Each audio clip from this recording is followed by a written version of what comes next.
Shout out to Kagwe Mungai, who is in the building. And of course, we've been playing that brand new one. Safi Safi, you're dirty, but you're clean. I love it. Kagwe Mungai featuring Nviri the Storyteller. Bruh. Nviri the Storyteller, what's he called? Professional third wheeler. That's what I like to call him. But you know what? It's about the man who's in the building. Mr. Kagwe, good morning. Good morning. I'm happy to be here. How you doing, man? I'm good. You know, funny enough, right? Yeah. You've come to the studio, but I've actually never interviewed you since I've been at Trace. That's true. I was thinking about that as soon as I walked in, actually. Yeah. I was just thinking about that. You're right. You're absolutely right. Good stuff. It's a pleasure. Let's do it. It's a pleasure. Of course, this is a man who I've seen literally from when he came back into the country. I remember one particular day he was on NTV on a Saturday morning. He was being interviewed, and I think the interview was like on a street or something. Yeah. And I was like, oh, this is a different cut. I like his sound. And of course, at that point, you were doing quite a bit of production, doing, what are they called? You know, when a song's already been done and you kind of do another version of it. Cover. A cover. Yeah. Yes, you've done quite a good number of covers back in the day. Yes. But we've seen you progress from that to, you know, a grown-ass man, businessman, all-around creative, right? So how's that journey been thus far?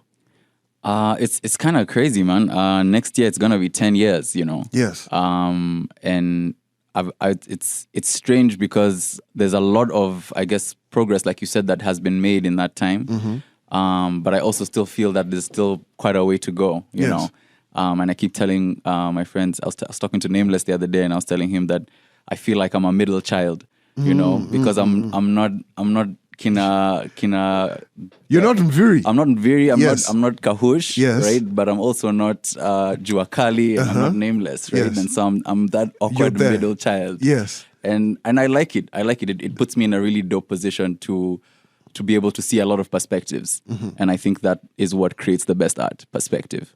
I like that. You know, when you're able to understand where you're at, look forward, look back. Exactly. And all of the gems and all of that. But that's a romantic bit of it, right? Yes, sir. There've obviously been, you know, places you've not particularly enjoyed. Tell me about those. Ooh. A lot of them. I mean, there's been crazy moments. You know, there's been a lot of crazy moments. I think, you know, starting out in the industry and not having anyone to kind of lean on, and you have to kind of just make your way in, you know. I always say I feel like I hacked my way into the industry, you know. I'd be on the phone just calling people, and no one, you know, I'm there, I'm like, hi, my name is Kagwe, I'm an artist, can I play at your show? And they'd be like, I don't know, we don't really know you, or we don't have, you know, room for you. And at the point, I wasn't even asking for money, you know. I just wanted a stage. And I'm doing cold calls every day, Monday to evening. I'm just like calling. And then one day I'm just like, you know what? This is a waste of time. Yeah. And the person on the other phone, under the phone answers. Oh. And they're like, hello? And then I don't know where it came from. Out of nowhere, my accent switched up. I was like, hello, my name is David. I'm calling you from the Kagwe Mungai company. And we've got quite an array of new artists coming up in the industry, most prominently Kagwe Mungai. And as you know, he's graduated from Southampton recently, and he's doing quite well.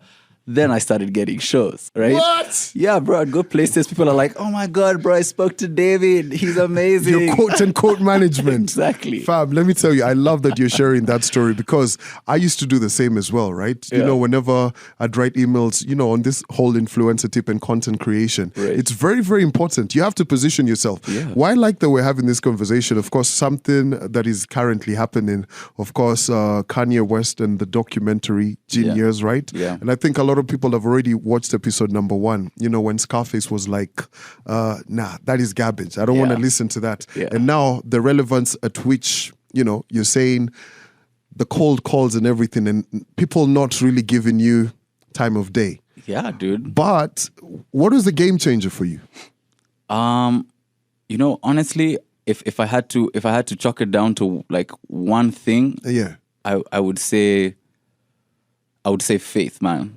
Really? Faith. Sometimes, you know, it's a combination of just like trying your best and putting it out there and hoping that like your best is enough. Yeah. You know, I remember getting to a point in maybe like 2014, a year after coming in, and feeling like, damn, this is not gonna go anywhere. I'm not getting booked. I'm like, bills are piling up. You know, I have responsibilities, and I was like, You can't do it. I can't do it, right? And I remember I got a job.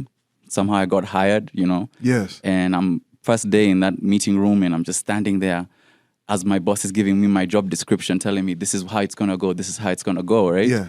And in my head, all I can hear is this voice saying, "Kagwe, get out. Kagwe, get out." This ain't it. This is not a rational thing at all. I'm a very rational person, right? Yes. I like to think about like my budget and my finances and everything. So I like to think rationally. I'm just hearing this voice going off, "Dude, you can't be here. You should leave. You should leave. You should leave." So I interrupt my boss at the time and I tell him, "Dude, this is going to sound crazy, but I need to resign." He's like, "You've been here 30 minutes.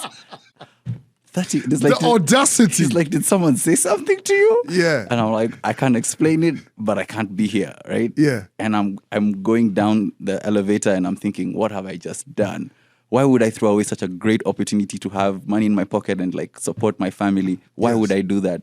And then I get into the car and I turn on the radio and it's Adele. She was at 1FM at the time. And she's like, "The next song coming up is by Kagwe Mungai. It's called blah, blah." I can't remember which one it was, right? Yes. I get home, Sauti Sol has released Nishike. Yeah. A few hours later, I get called to be on Cook Studio. Boom. And then it was just like next. On and on and on and on and on and on. But that moment when I went to apply for a job, there was nothing. Yeah. You know, all this work had been done. I had made that song 2 years prior, Sauti Sol song. You know, I had been putting out songs with Adele and trying to get book interviews with different places. There, everywhere. I wasn't getting airplay. Sheesh. Suddenly, out of nowhere, which is why I said it's just like some things are just like bigger than any force or energy that you try to put in. But if you put in everything, 100%. You'll get something. Yeah, and like a good friend of mine likes to say, shout out to G. He always says and keeps reminding me that if you continue building, it's going to get to a point where they can't ignore you, and that is exactly what transpired for you. And you kind of touched on family, and of course, by now a lot of people saw that video of your mom encouraging you, as you know, turned a year older, and that was very, very beautiful. Tell me about how supportive your mother and family have been in this whole journey of yours. Incredibly. I mean, they've been my entire support system from day one, you know. Part of that hacking into this industry, you know, I remember going to shows and people would be like, "Man, like the front row is packed with babes," right? Yeah. Peng looking babes. Guys are like, "Wow, this Kagwe guy has babes who really pender him." All those babes are my cousins, let me not lie to you. All of them. Like they're like, come support a brother. All of my cousins came through all of my shows. They never missed a single one, you know. Yeah. And that's how I learned to build community, you know, within the craft that I have, you know, because it is community. You know, you have an audience of people that want to know and want to appreciate and want to follow along in this journey with you because they are connected to the journey. Whether it's that first cover that you heard those days, or it's you know, you heard Safi Safi for the first time, you know. You want to follow in the journey, and you need, as an artist and as a businessman, you need to learn how to build community. And for me, that is one of the biggest lessons that I got from family, you know, learning how to build community. Community, very important. You can't ever sleep on it. Now, you just said next year, 10 years in the industry. Yes, and as people grow in career and everything that we do, you know, by now, you producing a beat is, well, you could do it with your eyes closed, right? But have there been times when you've gotten complacent? I don't think so. Yeah. I don't think so. I don't think that's me. Number one, mainly because I really, really love this thing. Yeah. You know, like I love to create. I really, really love to create. It's the thing that gets me up in the morning. And I think as somebody with like the ambitions that I have, there's no time for it. You can't. I mean, do I have my days when I rest and it's important to like recharge? Yeah, absolutely. Absolutely. I take time off. I take time off when I feel like I've earned it, for sure. But I don't think I've ever rested on my laurels like, that was a good song. Yeah. Now we can, let's just bask in its glory. Let's chill. No. Because, you know, I feel like I'm always chasing the next version of me.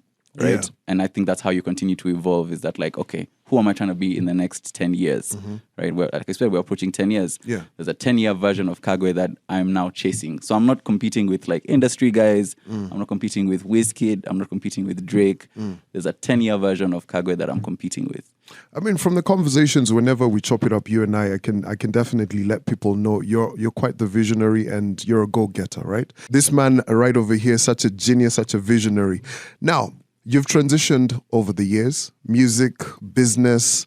I see you out here being such a creative, right? Yeah. Tell me, like you just said, at that particular point, you've graduated from school, so mziki imeenda shule, right? What is the one skill that you've gotten? Let me not even limit to one. Yeah. What are some of the skills that you've gotten over time that have propelled you to be even greater? I think tenacity is the biggest one. Yeah. It's the biggest one. You know, you keep hearing this thing about, it's not how many times you fall, it's how many times you get up. Yeah. Right? The getting up, that's the hardest part. Right? Because it's easy to fall and sit there and be like, I mean, I have a little niece. Yeah, my brother has a daughter. My little niece. Shout out to Thero. Shout out to Thero and Wehaki. Yes. And I remember when she was learning how to walk, like you see her falling down, and and sometimes she sits there, she's tired, she's tired. She's just like, these legs, I don't know how to use them, But eventually she tries again. You see that moment when she's just like, okay, I can do this. And she wobbles kind of her weight up and climbs whatever she can grab, and then you go, right? And will she fall down again? For sure. Of course. For sure.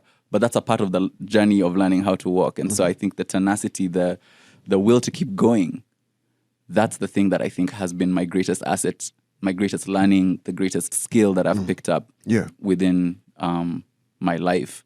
And my professional life at that as well. Yeah. Now, as we wrap up, right, because I want to roll out with Mbogi Yamadenge, right? Sir. Very different kind of sound.